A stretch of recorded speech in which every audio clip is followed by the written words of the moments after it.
العزت نے ارشاد فرمایا وَلَقَدْ آتَيْنَا مُوسَىٰ 9 آيَاتٍ بَيِّنَاتٍ فَاسْأَلْ بَنِي إِسْرَائِيلَ إِذْ جَاءَهُمْ۔ ہم نے موسیٰ علیہ السلام کو 9 معجزات 9 نشانیاں عطا کی تھی۔ ایک نشانی تو تھی لاٹھی کا سانپ بن جانا اور اس سے دیگر اور بھی امور کے لکھا لیا جانا۔ دوسری نشانی تھی ہاتھ کا چمکدار بننا، ادخل یدک فی جیبک تخرج بیضاء من غیر سوء۔ اور نشانیاں تھیں اللہ رب العالمین نے ارشاد فرمایا فَأَرْسَلْنَا عَلَيْهِمُ الطُّوفَانَ وَالْجَرَادَ وَالْقُمَّلَ وَالضَّفَادِعَ وَالدَّمَ آيَاتٍ مُفَصَّلَاتٍ۔ یہ سب کچھ نشانیاں موسیٰ علیہ السلام کو معجزے کے طور پر اللہ عز و جل نے عطا فرمائی۔ ان میں سے میں آپ کو موسیٰ علیہ السلام کی لاٹھی کا ایک معجزے کا تذکرہ بہت ہی مختصر اور بہت ہی شارٹ انداز میں بتا رہا ہوں۔ اس لاٹھی کا حال یہ تھا کہ اللہ رب العالمین کے حکم سے جب موسیٰ علیہ السلام اس کو ڈالتے، جب نہیں، جب اللہ رب العالمین چاہتا تب زمین پر ڈالتے تو یہ لاٹھی سانپ بن جاتی۔ یہ معجزہ کائنات میں کوئی نہیں کر سکتا۔ موسیٰ علیہ السلام کے ہاتھ پر کے ذریعے سے اللہ عز و جل نے اس کو ظاہر کیا۔ اور بھی دیگر قسم کے معجزات انبیاء علیہ السلام کو اللہ عز و جل نے دیے۔ حضرت عیسیٰ علیہ السلام کو بھی کئی معجزے دیے۔ ایک معجزہ بطور خاص تھا مردوں کو زندہ کرنے کا، کہ عیسیٰ علیہ السلام مردوں کو زندہ کر دیا کرتے تھے۔ حضرت صالح علیہ السلام کو معجزہ اللہ عز و جل نے دیا، لوگوں کے آنکھوں کے سامنے پہاڑ سے ایک گاجر موٹنی کو ان کی ڈیمانڈ کے مطابق کے کہنے پر نکالا اور موٹنی یوں ہی لوگوں کے سامنے دن کے اجالے میں ضحن، جبکہ دن پورا روشن ہوتا ہے، یعنی 10-11 بجے کے آس پاس کا ٹائم آپ سمجھ لیں، اس وقت میں لوگوں نے اپنی نظروں سے دیکھا کہ ہاں اس پہاڑ میں سے اندر سے اونٹنی گاڑی نکل کر آ رہی ہے۔ معجزہ تھا۔ محمد رسول اللہ صلی اللہ علیہ وآلہ وسلم کو اللہ عز و جل نے کئی معجزات عطا فرمائے، کئی معجزات۔ ان میں سے ایک بڑا معجزہ یہ تھا کہ آپ نے اللہ رب العالمین کے حکم اور اجازت سے آسمان پر یعنی چاند کی جانب انگلی اٹھائی، اشارہ کیا اور چاند 2 ٹکڑے ہو گیا، منقسم ہو گیا، پھٹ گیا۔ ساری دنیا نے دیکھا کہ ہاں 2 ٹکڑے ہیں چاند کے، اور اتنا فاصلہ ہے کہ جیسے بیچ میں کوئی ایک بہت پہاڑ برابر دوری ہو گئی ہو۔ مطلب نمایاں فاصلہ سارے لوگوں نے دیکھا اور محسوس کیا کہ ہاں یہ 2 ٹکڑے ہیں۔ کہنے کا مطلب یہ ہے، اس کے علاوہ اور بھی بہت سارے معجزات۔ خود سراپا میرے نبی محمد رسول اللہ صلی اللہ علیہ وسلم، آپ کی ذات گرامی ہی معجزہ ہے۔ آپ کی ذات سے معجزات کا ظہور تو بات الگ ہے، خود آپ کی ذات گرامی ہی معجزہ ہے۔ جس طریقے سے قرآن مجید معجزہ ہے، ایسی ہی ذات گرامی، ذات اقدس محمد رسول اللہ صلی اللہ علیہ وسلم کی پوری کائنات کے لیے اور قیامت تک کے لیے ہمیشہ کے لیے معجزہ ہے۔ اس کی تشریح ہے کبھی بعد میں ہم کریں گے، بعد میں آپ کو بتائیں گے کہ ذات گرامی مکمل سراپا معجزہ ہے۔ اس کے لیے بس دو الفاظ سمجھ لیجیے کہ آپ جیسا نہ کوئی تھا، آپ جیسا نہ کوئی اب تک ہے، آپ جیسا نہ کوئی ہو سکے گا قیامت تک اور مرنے کے بعد بھی۔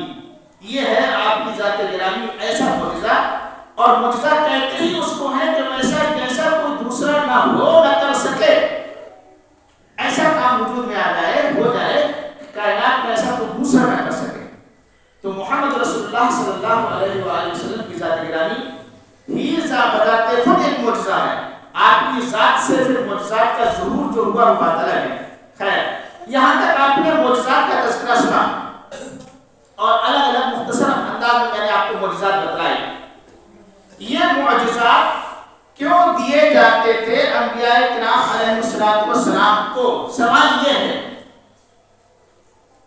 یہ معجزات انبیاء کرام علیہ السلام کو دیے اس لیے جاتے تھے کہ تاکہ دنیا والے اس دور کے لوگ اس نبی کو اللہ کا رسول پیغمبر اور اللہ کا نبی تصور کریں, یہ مانیں کہ ہاں اللہ رب العالمین نے اس کو اس ذات گرامی کو ہم سب کے درمیان سے چنا ہے, اختیار کیا ہے اپنے احکامات کو دینے بتانے اور اپنی مرضی کے موافق کام کرانے کے لیے کہ میں اس بندے کو تم لوگوں کے درمیان اپنے احکام دوں گا اور میرے تمام احکام یہ تم تک پہنچائے گا, بتائے گا کیسے کس عمل کو کرنا ہے اور انہیں کو فالو کرنا ہے, کیسے اس کو انجام دیا جائے.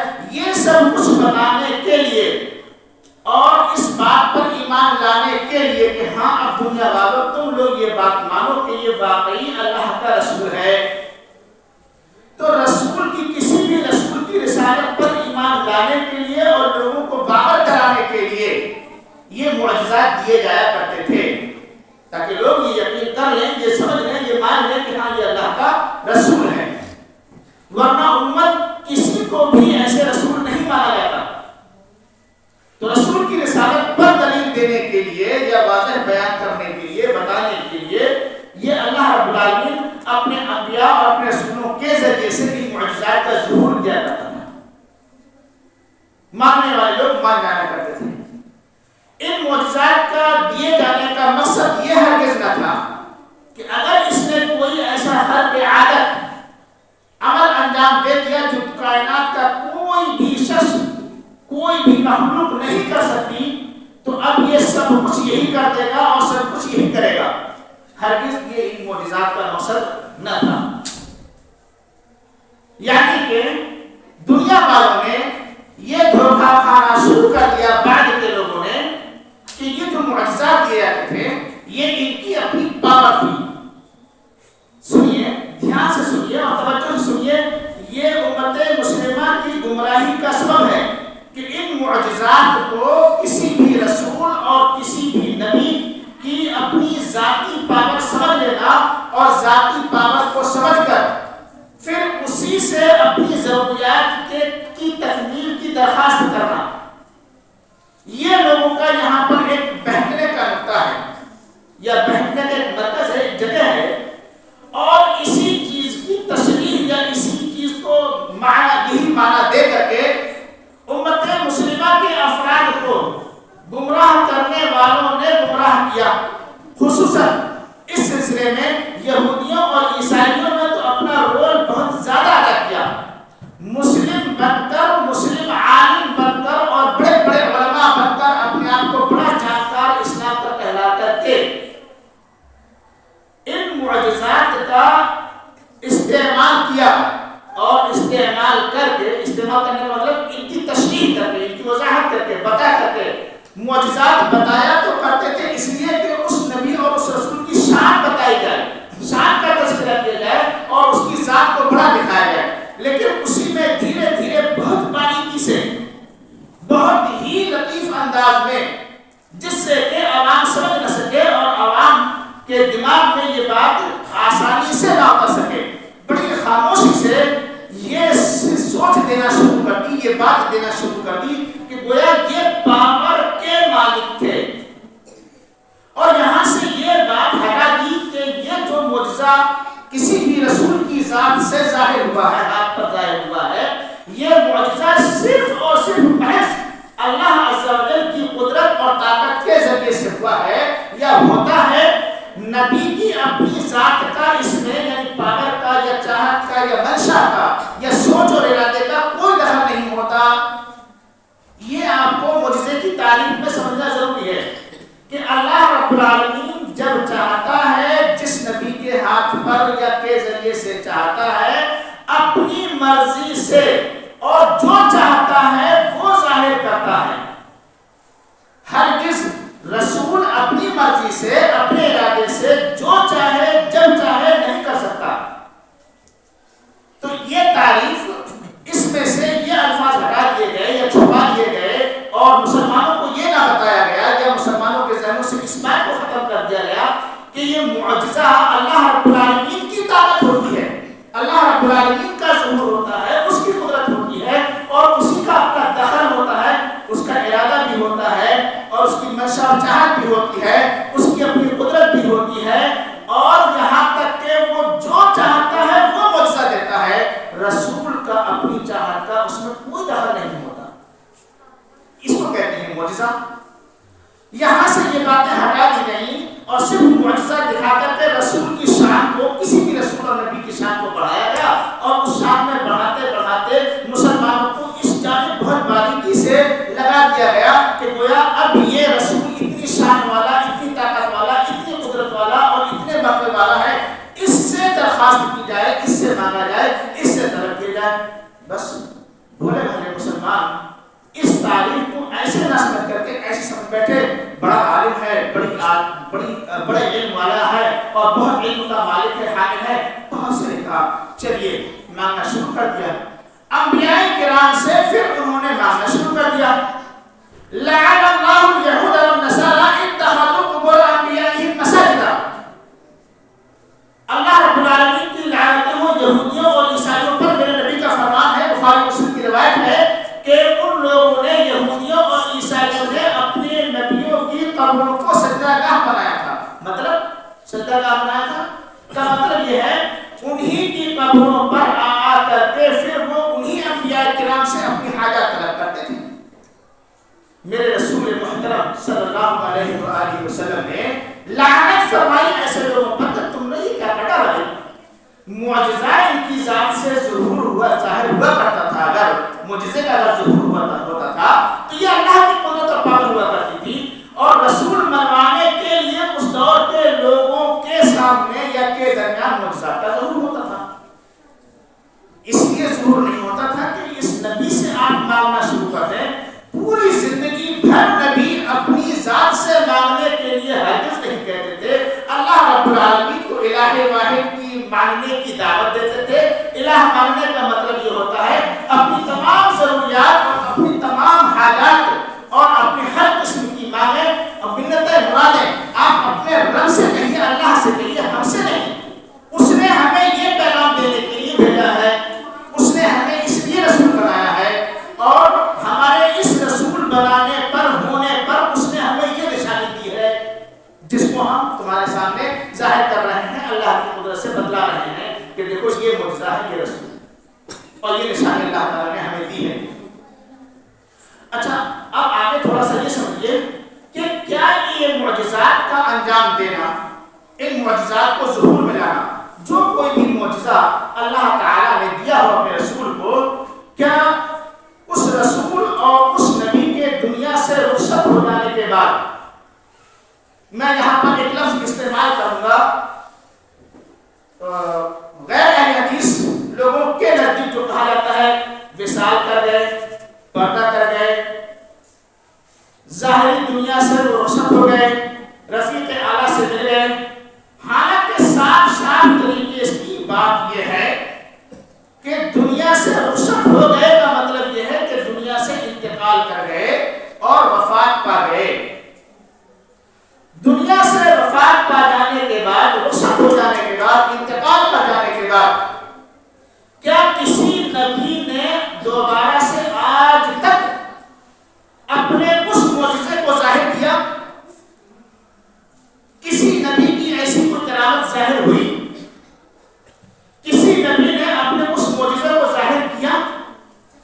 پوری تاریخ گواہ ہے, پوری تاریخ آج تک امت مسلمہ کی گواہ ہے اور صرف مسلمانوں کی نہیں. بڑے دھیان سے سننے کی یہ بات ہے, یہودیوں اور عیسائیوں کی بھی پوری تاریخ گواہ ہے. جبکہ یہودی اور عیسائی اپنے انبیاء کرام کی قبروں کو سجدہ گاہ بناتے ہیں, وہاں پر جا کر کے اپنی حاجات اور ضروریات پیش کرتے ہیں, مانگتے ہیں, وہ بھی یہ نہیں کہہ سکتے کہ بعد اس معجزے کا حق سے ظہور کر دیا. ہرگز ایسا نہیں. ایک سوال اور حل کرتے ہیں. کیا اس معجزے کے علاوہ جو معجزہ اللہ رب العالمین نے اپنے کسی بھی نبی اور کسی بھی رسول کو عطا کیا ہو، کیا اس معجزے کے علاوہ اور بھی کچھ کسی رسول کسی نبی نے اپنی مرضی سے کبھی کچھ کارنامہ کر کے دکھایا؟ یعنی اللہ نے وہ نہ دیا ہو، اللہ نے وہ معجزہ عطا نہ کیا ہو، تو کیا کبھی کسی نبی نے کسی رسول نے اپنی مرضی سے اپنی پوری زندگی میں کبھی کوئی اور کارنامہ کر کے دکھایا؟ جیسے ہم یہاں نام تھوڑا سا واضح کر دیں اور بات سننے کی ہے تو زیادہ واضح ہوگی. رسول اکرم صلی اللہ علیہ وآلہ وسلم سے لوگوں کا مطالبہ تھا کیا؟ اور تکون لک جنت من نخیل واعناب فتفجر الانہار خلالها تفجیرا. آپ کے لیے باغات ہونا چاہیے اور آپ کے ان باغات میں نہریں آپ کے لیے جاری ہونا چاہیے. بڑے بڑے باغات آپ کے ہوں، کھجوروں کے باغات ہوں، انگوروں کے باغات ہوں، اور باغات کے درمیان آپ کی نہریں جاری ہونا چاہیے. اور اس کے سماء کما زعمت علینا کسفا او تأتی باللہ والملائکۃ قبیلا. یہ ہماری مانگ یہ ہے کہ آسمان کو یہاں پر ہمارے اوپر گرا، ٹوٹ ٹوٹ کے گرے، ٹکڑے ٹکڑے ہو کر کے آسمان ہمارے اوپر، یا اللہ عز و جل خود اپنے فرشتوں کے ساتھ یہاں نازل ہو زمین میں کہیں پر بھی اور ہم اپنی آنکھوں سے دیکھیں ہاں یہ اللہ یہ فرشتے ہیں. اور یکون لک بیت من زخرف او ترقی فی السماء. یا پھر آپ ایسا کیجئے کہ آپ کا گھر سونے چاندی اور ڈائمنڈ کا ہونا چاہیے، ہیرے جواہرات کا آپ کا گھر ہونا چاہیے، ایک بہترین سا مکان آپ کا یہاں ہو. اور پھر اور ترقی فی السماء. یا پھر یہ بھی نہ ہو سکے آپ آسمان پہ چڑھیے، ہمارے سامنے سیڑھی سے چڑھو یا کیسے بھی چڑھو، آپ کا کام جائیں آسمان سے چڑھ، یہاں زمین سے آپ عرش پر جائیے، آسمان پر جائیے جناب، اور آسمان پر جا کر کے پھر وہاں سے اور ترقی فی السماء ولن نؤمن لرقیک حتی تنزل علینا کتابا نقرؤہ. چڑھ بھی جاؤ گے تب بھی ہم تمہارے اوپر ایمان اس وقت تک نہیں لائیں گے جب تک کہ آپ وہاں سے آسمان سے ہمارے نام کا لکھا ہوا رکاوٹ خط کتاب کچھ بھی لے کر کے آنا، دکھانا کہ ہاں اب اوپر والے نے، آسمان والے نے، اللہ عز و جل نے یہ آپ لوگوں کے نام خط لکھ کر کے پرچہ، کوئی کتاب، کوئی خط دیا ہے اور کہا ہے کہ نہیں اس کو میں نے رسول بنایا ہے، آپ لوگ اس کو رسول مانیں. جب ایسا کر کے دکھاؤ گے تب ہم آپ کو رسول مانیں گے. میری بات نہیں چل رہی تھی. تو کیا کسی نبی نے جس چیز کو کہ اللہ نے نہ چاہا ہو اپنی مرضی سے کوئی ایسا معجزہ کر کے دکھایا جس کو اللہ نے نہ چاہا ہو اور رسول نے اپنے آپ اپنی مرضی سے کر دیا؟ قطعاً ایسا کبھی نہیں ہوا ہی نہیں. مطلب یہ ہوا اس پورے اتنے بیان کا کہ معجزات جتنے بھی ہوا کرتے ہیں یہ سب کے سب اللہ رب العالمین کی پاور، طاقت اور اس کی منشا، اس کے ارادے اور اس کی چاہت سے ہوا کرتے ہیں.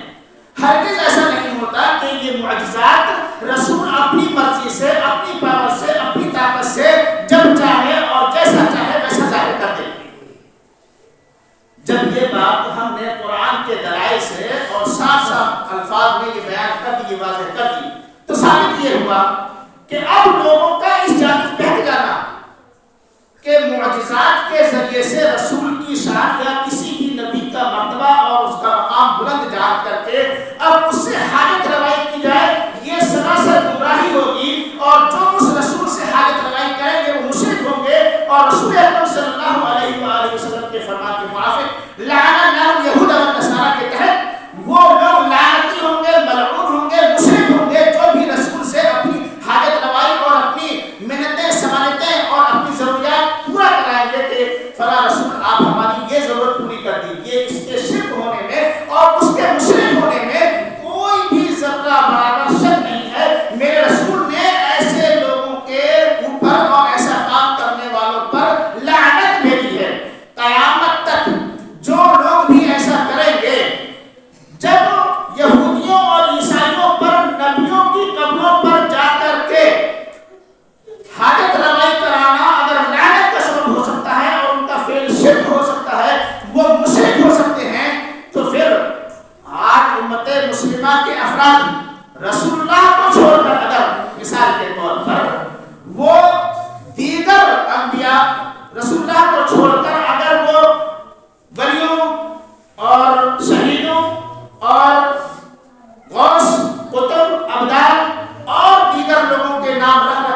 ائمہ اور فلاں فلاں پیر جن کے بھی وہ نام اختیار کر لیں، جس کی بھی قبر پر جا کر کے اپنی حاجتیں، اپنی ضرورتیں اور اپنی منتیں پوری کرائیں گے، یقیناً میرے رسول کے فرمان کے مطابق وہ لعنت کے مستحق ہوں گے۔ نمبر 1۔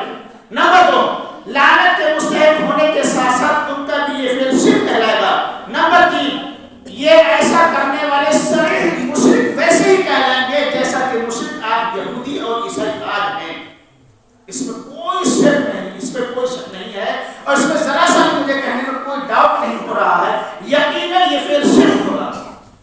اور جب آپ کی بات سمجھ میں آ گئی کہ انبیاء کرام کی ذات سے مانگنے پر شرک ہو سکتا ہے، تو غیر نبی کی ذات سے مانگنے پر شرک کیوں نہیں ہوگا؟ اس کا جواب ہونا چاہیے۔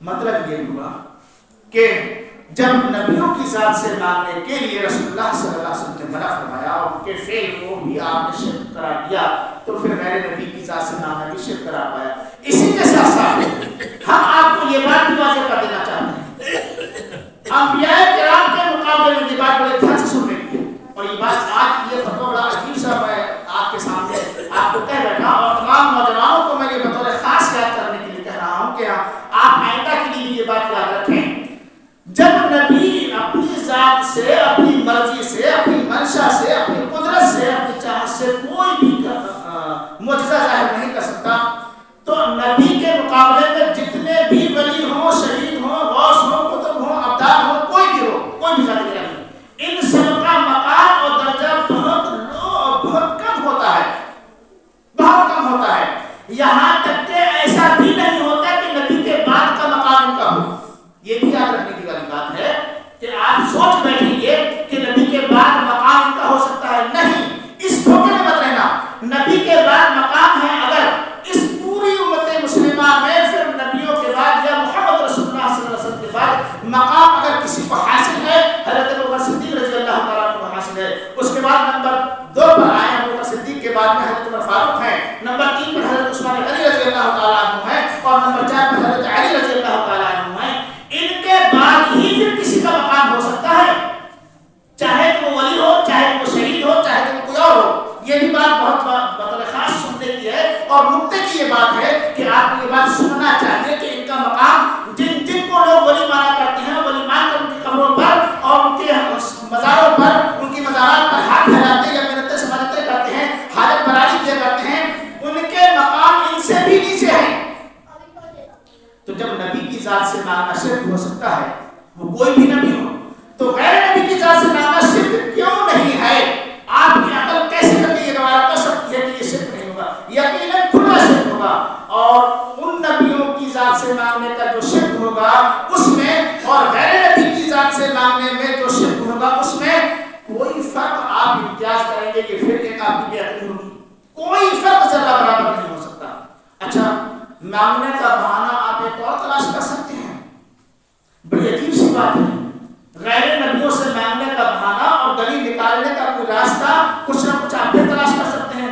مثلا ہم ایسے نہیں کہتے ہیں کہ فلاں پیر صاحب، فلاں ولی صاحب آپ ہمیں یہ عطا کر دیجئے، یہ دے دیجئے، مثلا میری غریبی کو امیری میں بدل دیجئے، یا مجھے صاحب اولاد کر دیجئے، یا میرے اس جھگڑے کو، اس مقدمے کو میرے حق میں کر دیجئے، یا میری گئی بھاگی ہوئی اولاد اس کو مطلب واپس گھر بلا دو، ایسا کرو ویسا کرو۔ ہم ایسے نہیں کہتے ہیں، کیسے کہتے ہو اتنا؟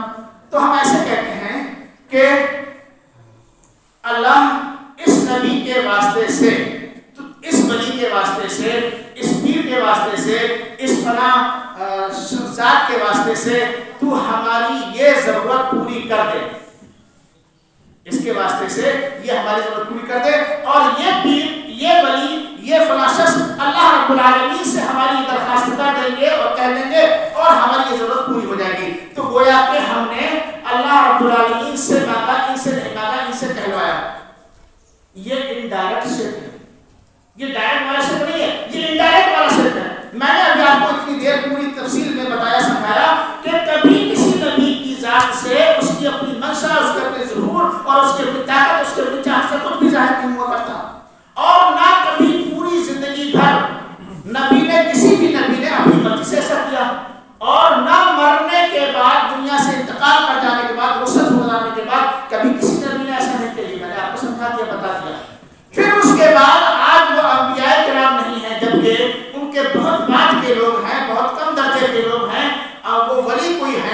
اور ان کی ولی ولایت کا ثابت ہونا بھی پہلے ضروری ہے، ان ولیوں سے پھر ایسے کہنا اور یہ عقیدہ رہنا کہ یہ ایسا اللہ سے کرا دیں گے اور اللہ ان کی بات مان جائے گا، مانے گا اور ہماری ضرورت پوری ہو جائے گی، یہ کون سے درجے کا بھی کیا مطلب ہے؟ اس سے کیا سمجھانا چاہتے ہیں؟